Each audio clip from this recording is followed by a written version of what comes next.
Check, check, check.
Hey. What's up, TGK? I see you jump on here real quick, my man.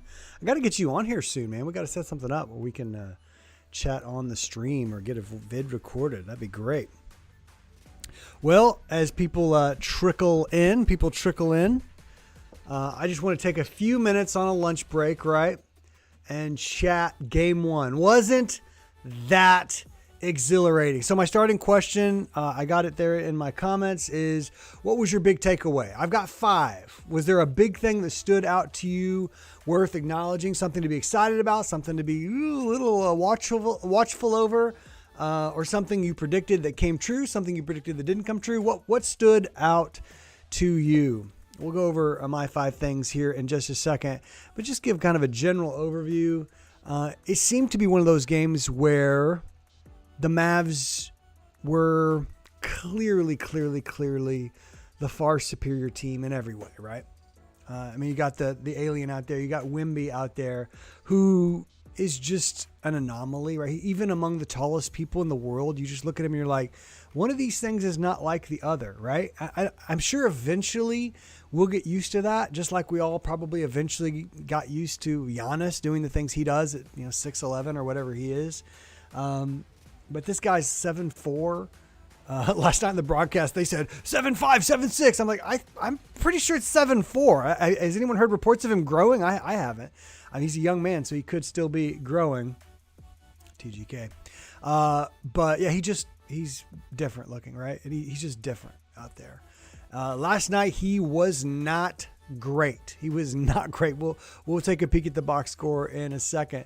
But none of his attempts to dominate, it kind of looked like he was a young player out there. He wasn't forcing the issue, other than taking a lot of kind of, questionable shots. He wasn't like attacking the cup. I thought the Mavs did a really good job of keeping him just a little bit like a half step off balance.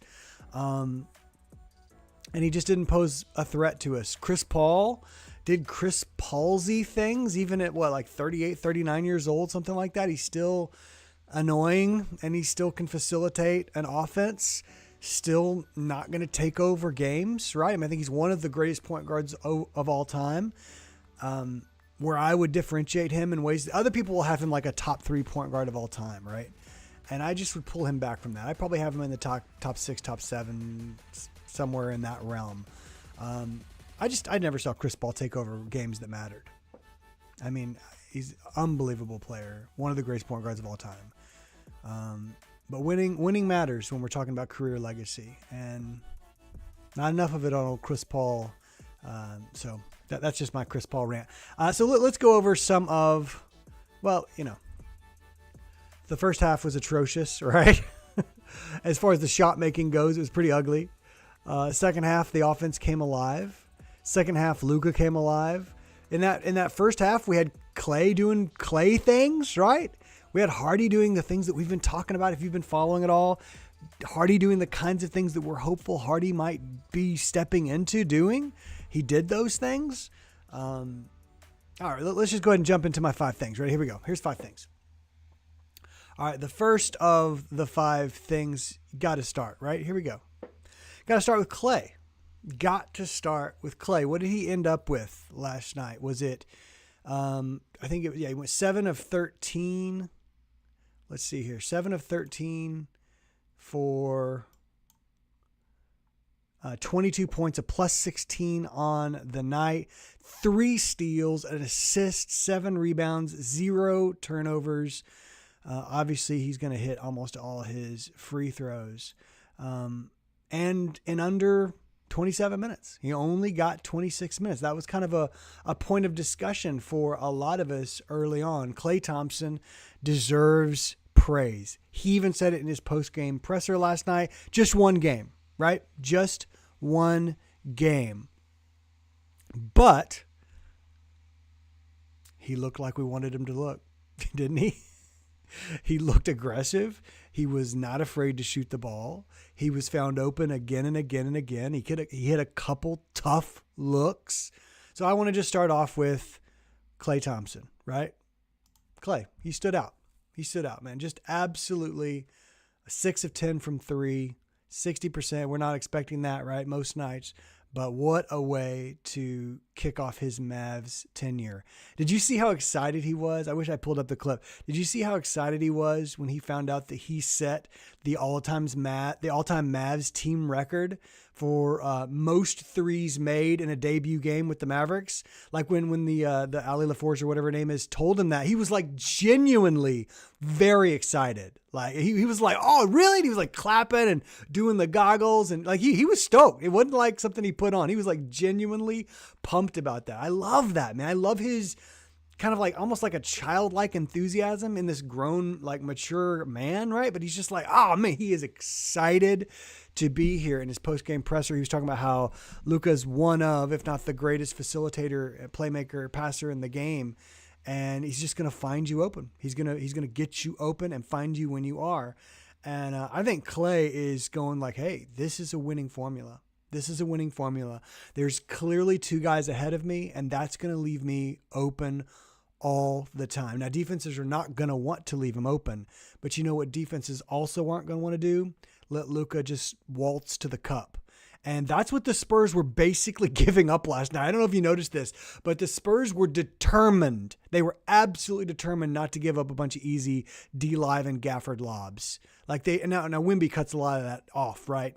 But the Spurs were like not crashing in on Luka. They were trying to hold back and stick with the roll man.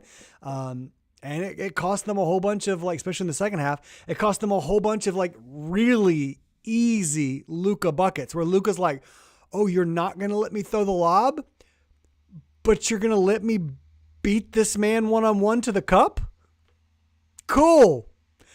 Do you know I'm the league leader in scoring? Like, do you know I'm pretty good around the cup? I was one of the best rim finishers, in the entire league last year. Like, that's me, man. And you're going to cut. Okay, cool. Cut off the sophomore dive into the hole. I'll go straight to the cup and I'll make it, with just a higher percentage than just about anyone. So Klay Thompson's going to open up a lot of things. All the things that we were thinking that Klay would have opened for him by Luka and Kyrie, we saw in game 1. Now, preface. Spurs are not very good. I think they might end up being a decent defensive team. They're not going to be a good offensive team, especially without Vassell out there.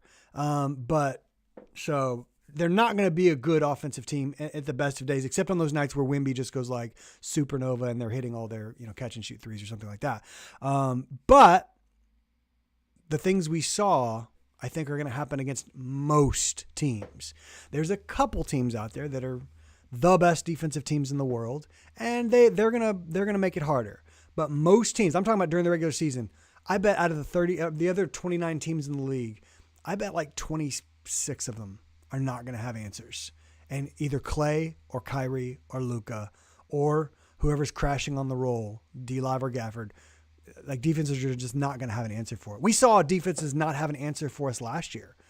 And this year it's just going to be that much better. And Clay's going to be the beneficiary a lot. What's up, South Coast Swish? Seeing Clay hyped for the debut threes record shows how much he cares to excel every day. Yeah, he was genuinely pumped. Thanks for commenting, man.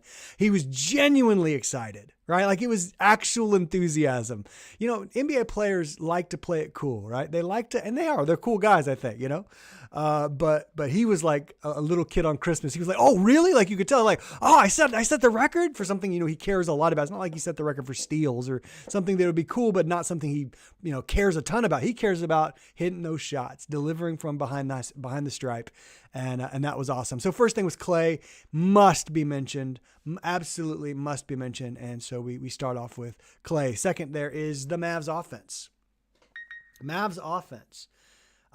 Really, really bad shooting there in the first half. Missing tons and tons of easy looks. But the looks were there. The looks were there. And then in the second half, they came to life. In the second half, specifically, Luka and Kyrie started looking much more like Luka and Kyrie. And in the first half, Luka was just unbelievably rusty. You kind of go, we get it, big dog. We get it. Yeah, you sat on your butt the whole preseason. You're going to look a little rusty. But it only took him one half to knock a lot of that rust off, right? He finds his shot in the second half. He does a lot better scoring. I think he scored like, at one point I saw that he had like 8 points or 10 points in the first half. And then the graphic I saw was like 19 points in the second half, something like that. So Mavs offense here, what I'm saying is they scored 120 points on a defense that I think is going to be a decent defense.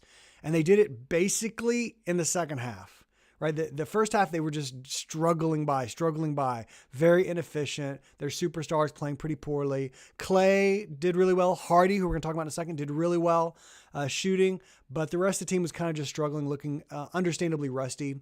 And in the second half, they just came alive. So Mavs offense, which we have been predicting would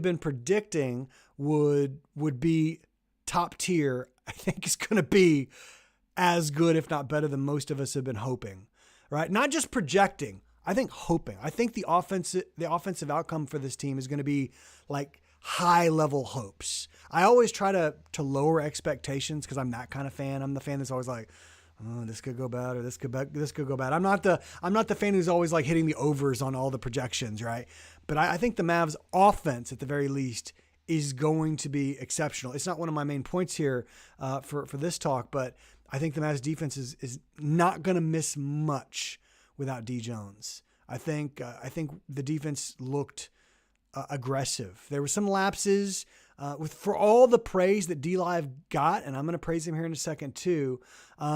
I thought there were some lapses defensively from all the Mavs, but also from D-Live. They were kind of uncharacteristic, right? It's like, oh man, you're normally on top of a play like that. There were several late rotations where the Spurs got just wide open threes and just drilled them.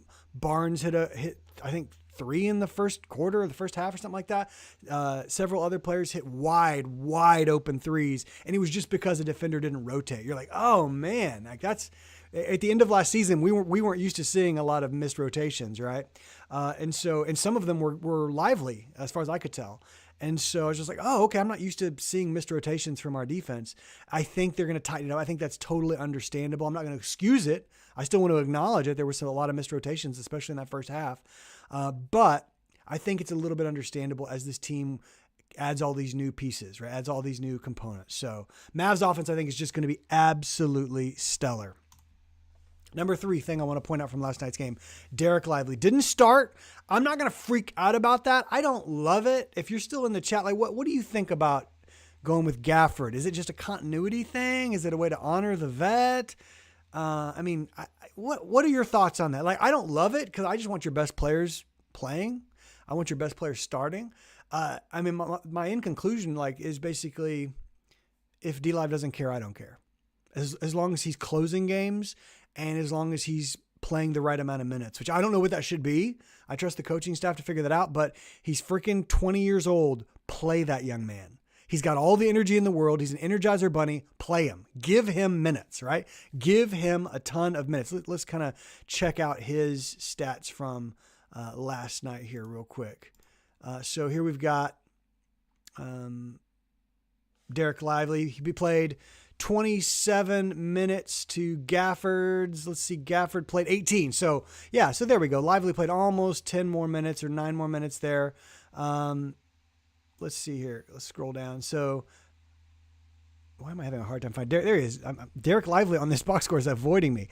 27 minutes, 6 for 8 from the field. One of those misses was when Wimby just swatted him. 3 for 5 from the free throw line. Let me scroll down here because NBA.com wants to just be an absolute jerk about this kind of stuff and not make it easy to know their stats. 11 rebounds, 4 offensive, 6 assists, 1 steal, no blocks for Derek Lively. He did get 2 turnovers. I think one was a travel, and he was called for 4 fouls. So just a really, really nice night from the kid as he kicks off his sophomore season. Just really nice, really great. I love that they were running that top of the key action, trusting him with the ball in his hands. At this point, it looks like kid trusts him, right? Hey, they did it a ton in the preseason. And when you see it in the preseason, you're like, oh, I wonder if this is just they're trying things or if they're actually preparing for things. And what it looks like is they were preparing him. They're saying, hey, kid, we want you making decisions with the ball in your hands because last season you proved time and time and time again that you're exceptional with the ball in your hands. You're a great decision maker, like a split-second decision maker. He's not like a normal big that has to survey the court and then make a pass, right? Like he catches it in split second, the ball's out of his hands, right? Sometimes he's such a willing passer that I wish he would just attack the rim instead, right? And just see if he can get a foul or get the and one. But he's a very willing passer, and he seems to be able to make great passes. So 6 assists from the kid last night. I just see no reason why stardom isn't in his future. 27 minutes, doesn't even play 30 minutes. Double, 6 assists. He'll normally get a lot of blocks, but he was definitely causing alterations, right? He was dissuading Spurs attackers in the paint there quite a bit. All right, so D-Live, like I've said before over and over again, kind of in jest, but I mean it to some degree. Like this is basically a Derek Lively fan account now. I got this Leaf 1 of 1. Oh, it's green, so it doesn't show up on the screen because it's a green screen behind me. But this is there we go. There's a camera. This is a 1 of 1 Derek Lively rookie autograph. That's the only card exactly like that in the whole world. If you didn't know what 1 of 1 means, now you do. Here's a couple Clays that I set aside. Obviously, Clay doesn't have any Maverick cards yet. But here's one with a game-worn patch. There we go. And there's him doing his awesome little pose there. So there we go. Derek Lively, absolute monster. Let's talk about Kyrie Irving. And you go, why are we talking about Kyrie Irving? What did he do last night? Well, let's see.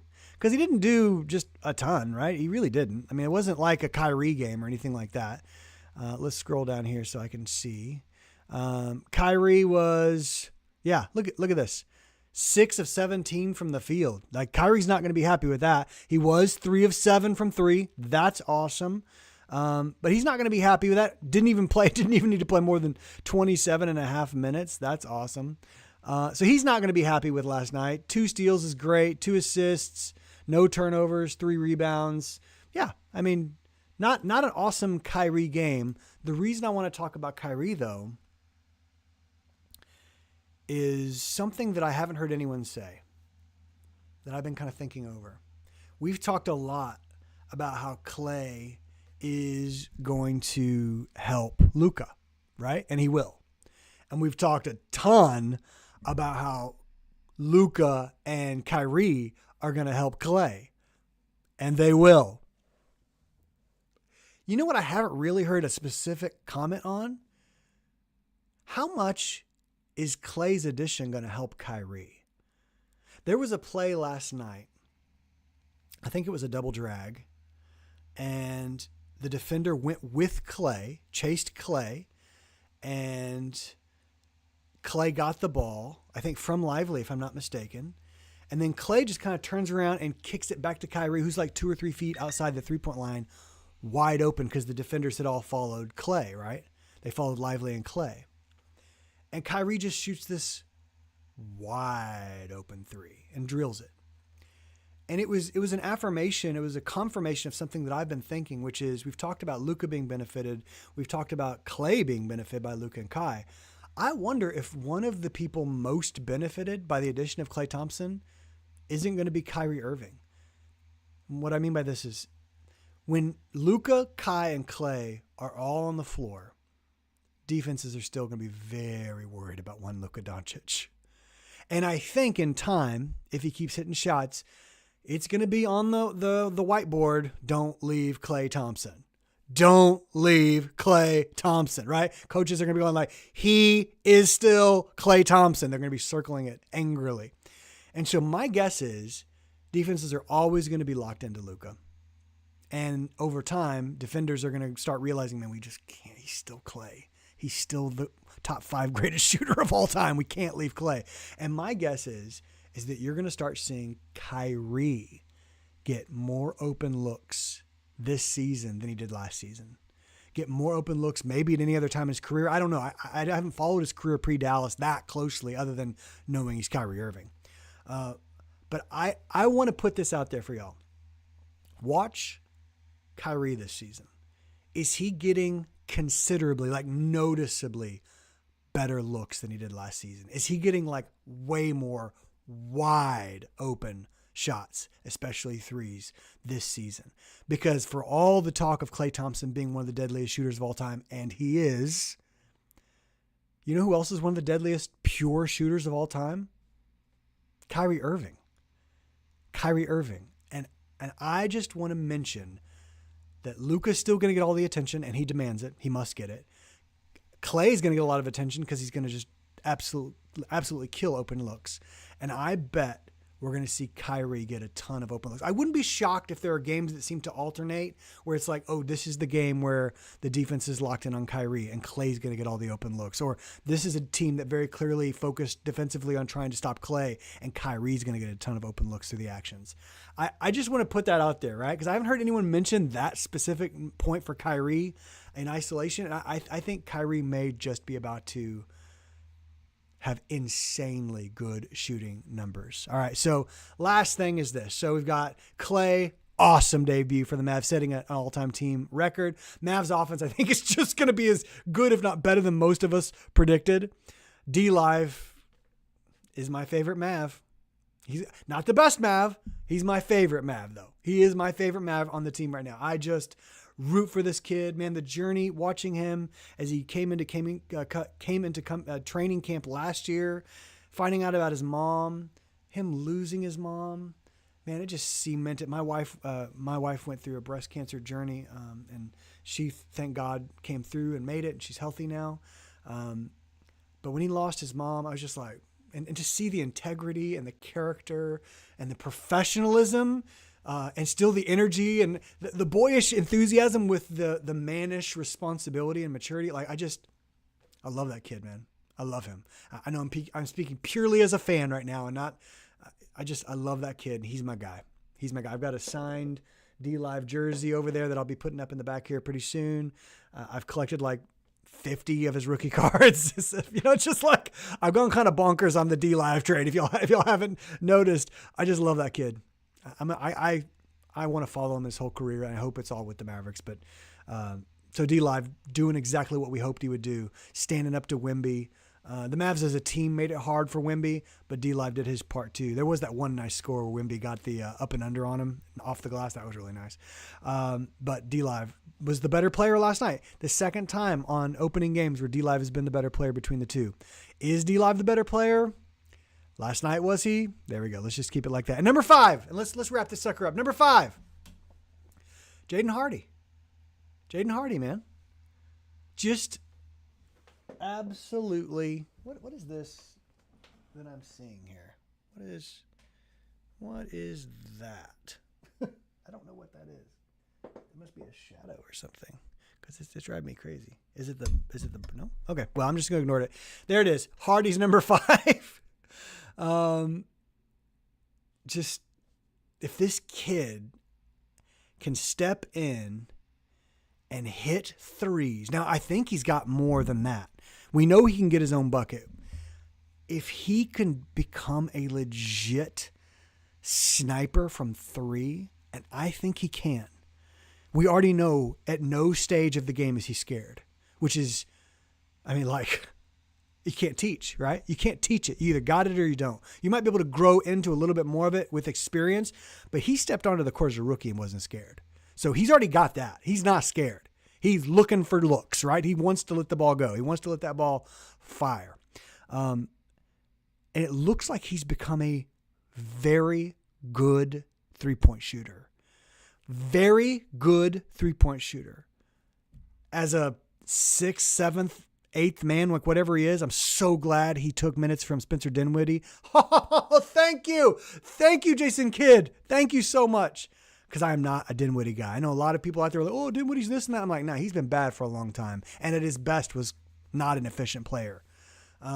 He did have a great run with the Mavs for a few games where he's very big. I know I always want to give him credit for that. But for his career, he's a chucker and not an efficient player. And I don't think a great like ball handler, facilitator, anything like that. But Hardy coming in, I don't think Hardy will ever be a real playmaker. But he's shown little flashes. And so I'm not ruling it out. So here's the thing, though. I am banking on him now. I've gone from pretty big Hardy doubter. Like his rookie season, I was like, oh, this guy's always going to be inefficient. Doesn't seem to have a very high basketball IQ. What someone should have said back to me is, hey, dude, he's 20 years old or he's 19 years old, like whatever it was, you know? And he looks like a more mature player. Yeah, you were hoping I'd say Hardy, South Coast Swish. Yeah, Hardy. Hitting threes, making nice passes, still a couple turnovers for two assists, 2 turnovers, you know, like, you know, but those couple assists were really nice. His passes and court vision are really starting to improve. I hope so. Here's the thing. Here's what I want to say about Hardy, to be fair. He can make the pass. He can also turn it over. I'm sure what Kidd is working on him is, hey, keep doing this. We want you doing this. Pull back. You got to start having a sense of when not to throw the ball away or when not to throw that pass. You know, you got to pull back on those turnovers because a 1-to-1 assist to turnover ratio is not going to be good for a guard, right? It's just, they're not going to, Jason Kidd of all people is not going to love that. But if he's hitting threes, he justifies being on the court, right? If he hits threes, open threes, and sometimes even tough threes, because we know he can, if he's hitting threes and is at least putting up resistance as a team defender, this kid's going to have a 10, 15-year career, make over $100 million. Like in his career. Like if you are a legit 3-point shooter, come on, Jaden Hardy. There you go. So those are my 5 things. Clay looking awesome. Mavs offense looking real rusty and then looking real good in the second half. D-Live answering our prayers and reminding us that his rookie year was not a fluke and he's going to improve. And that the coaches are putting more responsibility into his hands. Oh my gosh. Isn't that exciting? Putting the ball and playmaking decisions into a 20-year-old sophomore in the NBA. Like, that is so cool for a big man. That is so, so cool. Watch Kyrie. He wasn't great last night. Didn't shoot great last night. Watch Kyrie. Watch the amount of just wide open looks, wide open bank shots, wide open mid-range, wide open threes. I'm watching this for Kyrie. I'm watching it because I think that Luka and Clay there might be nights where it looks like Kyrie is just the whole game one-on-one. And you know, no one's covering Kyrie one-on-one. So I'm excited by that. And then Hardy, let's keep our eye on the Hardy party, right? Because it looks like the threes are coming. It looks like they're legitimate, and I'm here for it. And I'm willing to eat crow on Jaden Hardy. Right? I wanted to show a card for Jaden Hardy. So this one isn't a rookie card, but it's an auto from one Mr. Jaden Hardy. There we go. And here is a sweet little rookie card that I just thought was really sweet. I don't know if it'll show up there. Just like a cool little rookie card from Hardy Party. There we go. All right, guys. That's just 5 things that I took away. A million other thoughts, but I wanted to kind of limit it and talk about the game through these 5 things. So y'all have a good one. Next time I see you, go Mavs.